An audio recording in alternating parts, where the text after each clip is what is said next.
Coming up today on Locked On Texas Tech, memories. Remembering a whole lot of fun things to remember. Next on Locked On Texas Tech.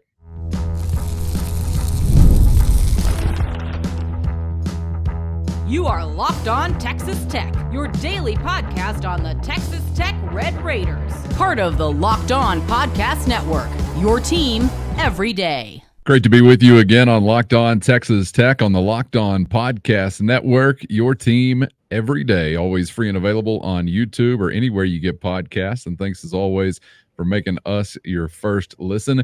Today's episode brought to you by LinkedIn Jobs. And these days, every new potential hire can feel like a high-stakes wager for your small business. And that's why LinkedIn Jobs is helping you find the right people for your team faster and for free. So post your job for free at linkedin.com/lockedoncollege. Terms and conditions apply with the only Chris level. I'm Casey Cowan. Chris, great to be back with you and great to be back with our Locked On Texas Tech family. And we're going to have a family conversation of sorts today as it concerns the Red Raiders, because I was excited to see yesterday an announcement from Kirby Hocutt and Texas Tech Athletics regarding a conversation that we touched on actually not too long ago, but we talked about the future of the Jones AT&T Stadium Ring of Honor and what some names could be included coming up very, very soon. And we got an announcement as far as a trio mixing some more recent, mixing some more legendary Red Raiders as far as the time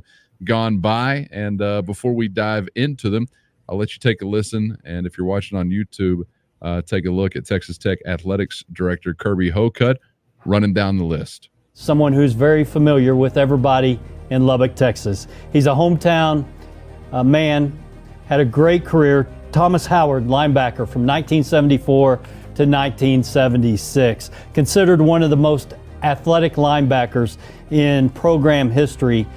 Thomas was a first-team All-American in 1976, led the team to a 10-1 finish, and his Red Raider team ranked as high as number 4 in the country during his senior season. Drafted by the Kansas City Chiefs, he enjoyed 9 seasons in the National Football League. He's in the Texas Tech Athletic Hall of Fame as well as the Southwest Conference Hall of Fame. It is my honor to introduce to you Thomas Howard, the newest member of the Texas Tech Football Ring of Honor. Regarded as one of the top offensive standouts in our school's history. He played on the 1971 through 73 teams, Andre Tillman. He was a member of maybe one of the best teams in Texas Tech football history, a team that finished with a 11-1 record that won the 1973 Gator Bowl and beat the University of Tennessee. He was a first-team All-American in 1973, drafted by the Miami Dolphins, played 4 seasons in the National Football League. He's a member of the Texas Tech Athletic Hall of Fame as well as the Southwest Conference Hall of Fame. He is definitely a deserving member to join this fraternity in the Texas Tech Football Ring of Honor, Mr. Andre Tillman. One of the most popular players in recent Texas Tech football history. Played from 2000 to 2003, was a part of Coach Leach's first recruiting class at Texas Tech, Wes Welker. Wes, as we all know, redefined the inside wide receiver position, not only in the college game, but also in the National Football League. When he ended his career at Texas Tech, he was the career leader in all-time receiving yards. He signed with the San Diego Chargers in the NFL, played with the Miami Dolphins, the Denver Broncos, and obviously with the New England Patriots. Had a very distinguished, accomplished career in the National Football League. One of the best special team players ever to play the game at the college level. A great Red Raider. We're so excited to introduce Wes Welker, who's currently the wide receiver coach for the Miami Dolphins, as a member of the 2024 Ring of Honor class here at Texas Tech. So, some chills for some of you out there, some goosebumps for some, I'm sure. Hold on, because more chills and goosebumps to come in just a moment. Might get a little dusty in here. But Chris, I love this trio, man, because we've talked about it before. I love how they've sometimes alternated if it's been a single entry year to year or included within a singular class. some different eras here, and getting some of those names that are so familiar to Red Raiders of a variety of eras, pardon me, and Thomas Howard, Andre Tillman, and Wes Welker. What do you think, man? Yeah, the first thing with the whole Welker deal, my first thought was Tommy McVeigh. Tommy McVeigh was most responsible for Wes Welker being here, and I can't say that Tommy McVeigh was responsible for everything that Wes would go on to do, but he would not have been a Red Raider if not for Tommy McVeigh and the relationships there. And, Wes took that one spot in that recruiting class that I think, Lenny, what was his name? There was a DB that ended up going to Boston College. Lenny Walls, maybe. I'm making that name up. But there was a DB that switched to Boston College at the last minute, and they had a scholarship, and Tommy just had begged and begged and begged to, like, give this kid a chance, man. I'm telling you, he can do everything on a football field, and not big enough, not fast enough, not this, but he was efficient, productive, and all that. And then he just came in here, and as you heard Kirby, he just changed the way the position was, is referred to as, with everybody in the NFL, basically like, we need to find the next Welker. We need to find us a Welker. And I mean, there's just again, the slot receiver. I mean, think about Cooper Kupp right now playing for the Rams. I mean, that's this is a lot of the people that are playing it now. I mean, Tyreek Hill, they're because of what Wes did and how the sport changed. But as far as like Andre Tillman and Thomas Howard, there's not been that many double-digit win seasons in your program's history. And I think the best thing you can say, first of all, both of those guys All-Americans, both of those guys All-Conference, both of those NFL guys. But they were also, if not one of, probably the best players on a 10-1 team and an 11-1 team. And I think that if you're telling the story of your program and you hadn't had that many double-digit win seasons in general, you got to have some representation off of those two teams. And I think, because Andre Tillman, the game is so much different now than it was. We were just talking about Wes, how much he changed it. But Andre Tillman had like 26 receptions, I think that's right, in his senior year maybe, and I think was 73 for a tight end, somewhat modest. But again, the game was different then. But I think everybody on that team, my guess is going to be they're going to say, dude, he was our guy, kind of thing, and we'll see kind of what everybody would say about Thomas Howard or Andre Tillman or those guys. But I think that's probably the general sentiment, is they were on really, really good teams, and you got to have some representation there for telling the story of your team. And again, they check a lot of the boxes that we've kind of been able to determine, NFL and all-American and all-conference and the like.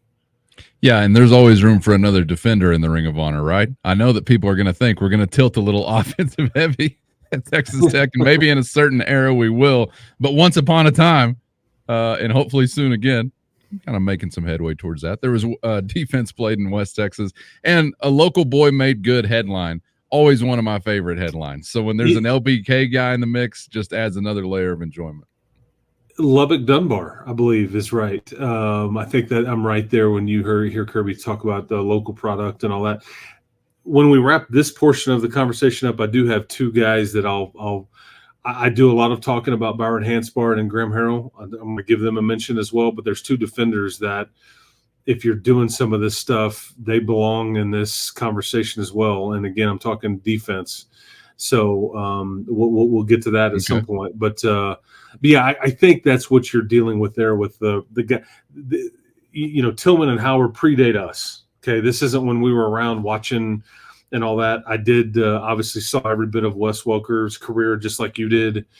I think that he held or still does many NFL records. I think he at one point held the punt return for touchdowns in college record, and maybe it's since been tied, or he's second now, but at one point he held that. So when you just look at what he did as a receiver, special teams guy, all the different things, and he played for in 2 Super Bowls, one with Patriots and one with Broncos. Am I right there, or is it maybe even more than that? Yeah, maybe even more than that. But He at least appeared in a Super Bowl for the Broncos and Patriots, that I'm sure. And he was a 5-time Pro Bowler. 5-time. Yeah, so I think that clearly he's a no-brainer to me. Yeah, certainly going to be a sentimental favorite for those in attendance. This is going to happen at the North Texas game when they'll induct these guys. And I thought I heard Kirby say he was looking forward to having them all in attendance. So hopefully that will be the case. And yeah, you love Wes Welker because he was one of those that you had to gauge as far as yards from scrimmage, because it wasn't always through the air. It was sometimes as a ball carrier. Sometimes it wasn't even as part of the offense. It was as a returner, and that's where we saw some of the most spectacular things happen. He had legendary plays and legendary moments against foes that obviously you really cared about beating. Let's take a listen and a look here really quickly, because they actually released, I thought this was awesome, Texas Tech football released the call between Kirby Hocutt and Wes Welker when he let Wes know that he was going to be inducted into the Ring of Honor. Make sure you got a cloth, a handkerchief, possibly a tissue handy. First, today's episode brought to you by LinkedIn Jobs. And when you're hiring for your small business, you want to find quality professionals that are right for the role. And that's why you have to check out LinkedIn Jobs. LinkedIn has the tools to help find the right professionals for your team faster and for free. And LinkedIn isn't just another job board. LinkedIn has a vast network of more than 1 billion professionals, which makes it the best place to hire. Gives you access to professionals you can't find anywhere else, and it does it all while making the process easy and intuitive. Hiring is easy when you have that many quality candidates. So easy, in fact, that 86% of small businesses get a qualified candidate within only 24 hours. LinkedIn is constantly finding ways to make the process easier. They even just launched a feature that helps you write job descriptions, making the process even easier and quicker. So post your job for free at linkedin.com/lockedoncollege. That's linkedin.com/lockedoncollege to post your job for free today. Terms and conditions apply. Texas Tech football released the call between Kirby Hocutt and Wes Welker when he let Wes know that he was going to be inducted into the Ring of Honor. Make sure you got a cloth, a handkerchief, possibly a tissue handy. Hey, good to see you, Kirby. How you doing, man? I'm doing great. Wes, we're excited to share with you, deservingly so, that you are the newest member into the Texas Tech Football Ring of Honor. And wow. we are going to put your name, your number on the front of the press box at Jones AT&T Stadium. And Wes, nobody's been more deserving. You rewrote the way that the receiver game was played. Red Raider Nation is so proud of you, and it's very deserving, and it's our honor and privilege to tell you that the Ring of Honor Committee unanimously approved your induction into the Texas Tech Football Ring of Honor. So congratulations, Wes. Wow. Whoa. Thank you so much. Dang. Wow. Thank you. No, that means a lot. Texas Tech's always been a lot to me. Gave me that first opportunity.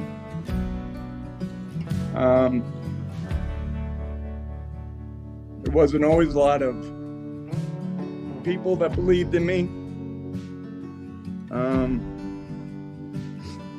But you know, that's where the groundwork kind of started. So, you know, it's been such a cool thing, and I'm so honored, and such a special place to me, and the memories I made, and it's just wow, man. God's good, man. This is such a blessing. So I can't thank you all enough. You know, geez, I don't even know what to say.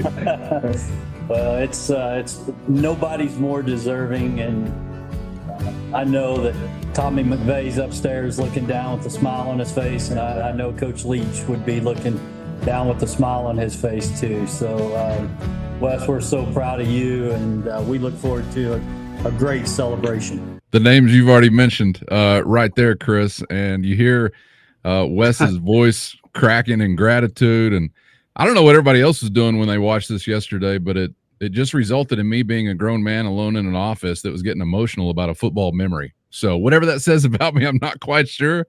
I don't think I was alone, though, in feeling that way, man. That was awesome. I'm just now seeing this for the very first time. I'm sure everybody saw it yesterday, but I was out of pocket and didn't get a chance to see it. But I appreciate Kirby mentioning Tommy's name, because Tommy was special to a lot of people in that football program that spanned decades and variety of coaches. And as Wes said, there's not a lot of people that I guess believed in him, but the guy, he never has forgotten where he came from, and that's good stuff. And I appreciate people that love this place back when this place loves them. And Wes is a great example of that. He's always done right and is, just part of an era that was so dang fun, man. And I know that I'm sure it's probably hitting Wes too. Mike not being around anymore. It just all of these memories and emotions, that you think back to 20 plus years ago, that there's people that had heavily influenced your life, and they called Y Cross a bunch for you, and you caught a bunch of passes, and the A&M memory that we all had. I mean, just on and on. But that's good stuff, man. Sports, as I like to say, sports right there. That sums it up, and that's why I love it so much, because it draws emotions out of us. Yeah, I remember it being on the ribbon board on top of the Double T scoreboard one night. Wes Welker can't be stopped. I mean, he was just kind of a creation unto himself. That happened to be the time that I was on campus, so it was really in the throes of Wes Welker being obviously a legend. I didn't know you hadn't seen that yet, and I just stuck it right in your face right here on live YouTube and podcast. How'd it hit you, man? You get a little lip quivering going on? Well, it's I think that you tap into your memory and what really happy moments, and then I think back to the people that were directly involved, like Mike and Tommy, and what I mean, been around Wes a lot. Heck, when he had it open, ate at his restaurant several years ago there in Oklahoma. But Wes is he's an all-timer, man. And I mean, I don't know exactly what the numbers look like, but I mean, and I don't know if maybe I'm out over my skis here, but I mean, he's potentially an NFL Hall of Famer. Yeah, because I mean, there was some years where the number of receptions, it's insane. And it's like, we all know, and this is what my argument always was about Byron. Everybody knew who was going to get thrown the ball. It's third and whatever. I got a problem. Where was Brady or Manning throwing it to? They were throwing it to Wes, and he caught it, and repeatedly. And yet the brightest minds in the game, the best athletes in the game, could not stop it. And that to me it's pretty darn special. But five-time Pro Bowler, man. I mean, that's no light work there. I've got there on the screen the natural and the pirate as the second bullet point. And it's just because I think of them as so eternally linked. Yes, and the branding, whether it's the branding of the program or branding of modern football offense, Wes Welker needed a Mike Leach to put him in some of those spots, but I think also Mike Leach needed a Wes Welker to make it look really good whenever those spots actually came to fruition. And, I just think about like Wes Welker and some other offenses that you might have thought about as, more traditional or whatever it might have been. It's hard to say that Wes Welker wouldn't find a way to be impactful wherever he wound up, because he just seemed like a guy that wouldn't be denied. And of course, every team was returning punts, so maybe he would have found a way to be impactful there. But I don't know if there was a better fit as far as something being kind of tailor-made for one another, what Coach Leach wanted to do offensively, and then having that guy like Wes Welker to do it with. I mean, yeah, I retweet everything you just said. Yeah. Yeah, because the sport was changing. Mike and Wes helped change it, and not just, and I'm talking, it changed high school, it changed the NFL, it changed all aspects of football. And those two guys had a lot to do with it, and drove defensive coordinators crazy. And I think a lot of it is since overcorrected to where the spread and some of the crossers and some of the things that they were doing back then, it's a bit different now, which is why the Big 12 currently is such a running back heavy league. But for the better part of a decade and a half, I mean, this was, I mean, because think about your Eric Morris's. I mean, Danny Amendola is probably a conversation that belongs from a Ring of Honor standpoint because of what he did in the NFL and what he did in college. And Danny Amendola played in Super Bowls. And Danny Amendola was a Pro Bowler, I believe. And you know, and I just think about all the different slots that you would have. They all looked the same, played the same, but nobody was better than Wes, man. He was the standard. The original. And seemed, I don't know him personally, but seems like a good man to boot. So always even more enjoyable to root for a guy like that. Really quickly before I get to your defenders, we once upon a time, this story is so shameful, but I wanted to kick it out anyway because it speaks to Wes's character. Once upon a time, the Red Raiders had gotten walloped by somebody. I don't remember who it was, but this is back when they used to list in the student directory everybody's phone number. Of course, the football players were presumably students.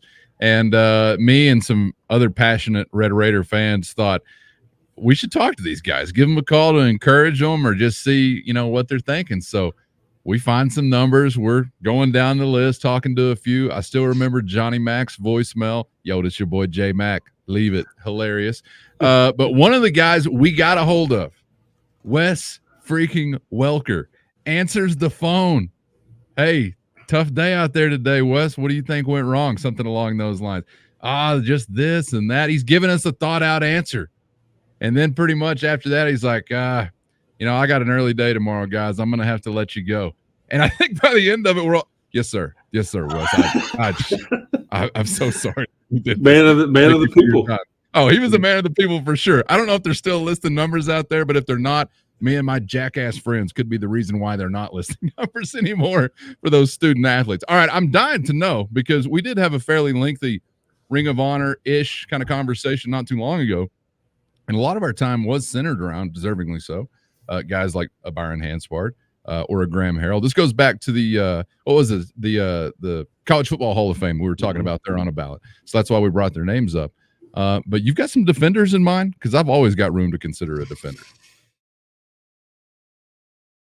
First, today's episode brought to you by FanDuel, America's #1 sportsbook. And summertime means baseball, burgers, and money in the bank when you get to picking winners with FanDuel. And right now, new customers get $200 in bonus bets with any winning $5 bet. That's right, $200 you can use to cool off and beat the heat with a refreshing parlay.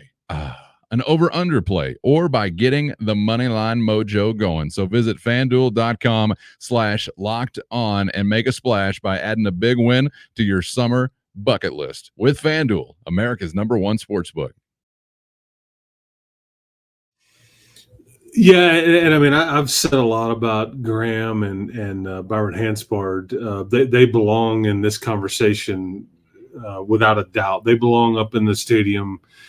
They're the best in those positions that this school has ever produced, period. They were, I think, both checked the All-American box. They both had NFL cups of coffee, whatever. But all that. A couple of guys that we haven't talked a lot about that I think probably belong in terms of defense, you know, Tracy Saul. I think I'm right here, Cowan. Tracy Saul, I think, was a 4-year all-conference player. I think that's correct. Hard to do. Yeah. That's hard to do. Like unheard of nowadays. Yes. I don't know if it was heard of then. It may have been unheard of then also. And I don't, off the top of my head, I don't know the records of his teams and all those things. But that would have been Southwest Conference time frame.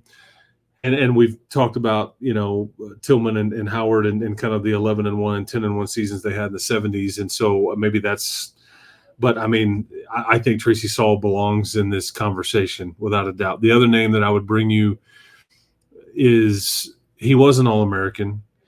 He was way before his time. I saw him personally. There was nothing he couldn't do on the football field. One of my all-time favorite players – and he was a draft pick by the Jets. I think he played in the NFL for quite a bit. That's Marcus Coleman. Yep. Marcus Coleman was an All-American in 1995. That team was 9-3 too. So it wasn't, you hadn't had a whole lot of, but you had 2 All-Americans that year, both on the defensive side of the ball, Zach Thomas being the other. And Marcus was a special teams demon, but he was the hybrid player before everybody knew what to call it. It's like you want to play him at outside linebacker, at safety, rush the passer, whatever you wanted. He was 6'2", 215, 220 that could really do whatever you needed and then run down and cover punts and kicks and do all kinds of things on special teams. But he belongs in this conversation. He's one of the best defensive players, without a doubt, that's ever played for your football program, regardless of year or era or decade. And I think that the All-American team says it. The team that he was on with their 9 wins says it based on the history of your program when you hadn't had just a ton of that and the fact that he played in the NFL. I mean, so if we kind of start to see some of the criteria here, Tracy Saul and Marcus Coleman definitely deserve some they deserve some run, if you will. and I will fight for them too. I've heard a lot of Marcus Coleman mentions. I think he's got a lot of folks that are bringing his name up as far as this conversation goes. Deservedly so. He was a freak. I mean, like I said, there was just nothing on the football field that he couldn't do. And I guess at the time, maybe Byron and Zebby were getting a lot of the ink and Zach was getting a lot of the ink. But, I mean, the All-American folks certainly thought that Marcus – and so did the Jets. I think he was – Oh, yeah, like 10-year NFL career or more, I think. I think so. He was there for a long time. Yep. And, yeah, I said the other day when we were talking about what Red Raiders – radicalized us as young men or young boys to become Red Raiders. Tracy Saul was one of those from that era. I mentioned Tracy Saul, Monte Rager, and Zach Thomas. I mean, he's definitely up there. And I think back to Marcus Coleman, also the guy that would have intercepted Corey Pullick's pass if Zach Thomas didn't get in the way. I know they go back and forth on that. They mentioned that. Zach Thomas mentioned that in the video he did with our guy Gio, actually, whenever he was going into the Hall of Fame.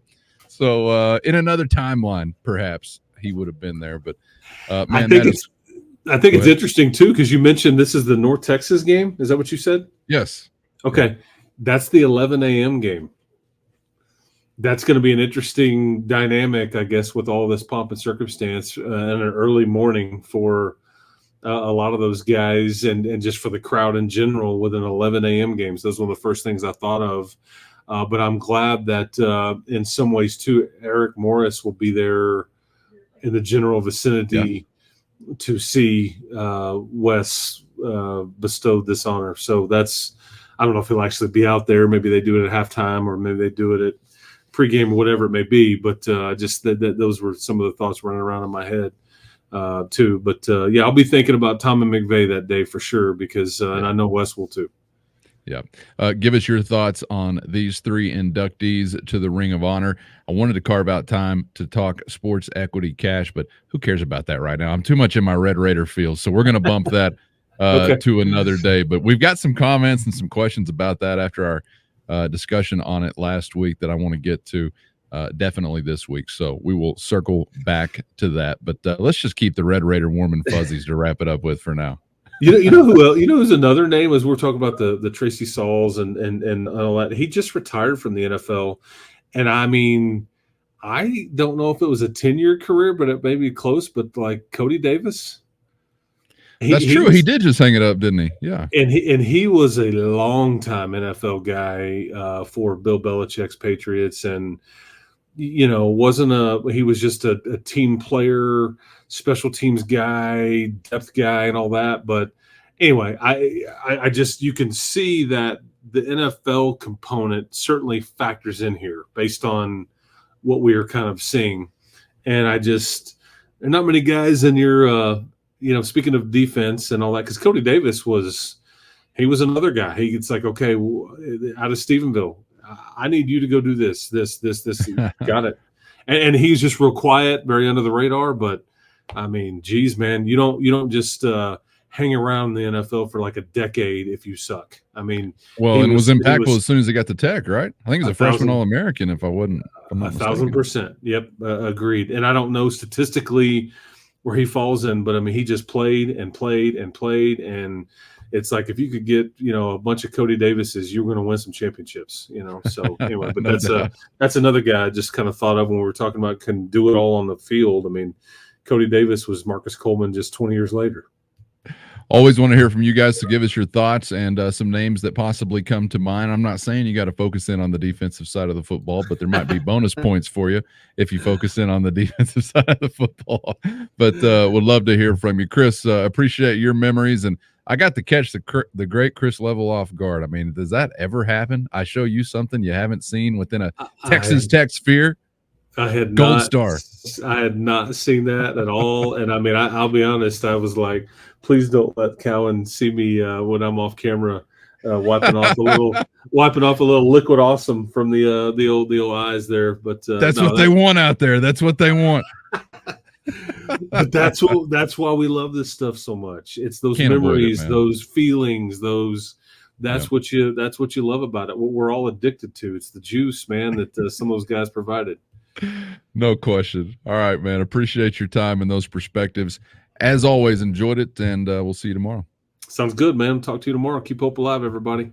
And get subscribed on YouTube or anywhere you get podcasts so you never miss an episode. And, of course, the best way to help us grow the show is to comment anything below. So give us your thoughts, your feelings, your liquid awesome on a keyboard, whichever way you want to go. Would love to hear from you out there. Thanks for being there, and we hope to see you back for the next round on Locked On Texas Tech.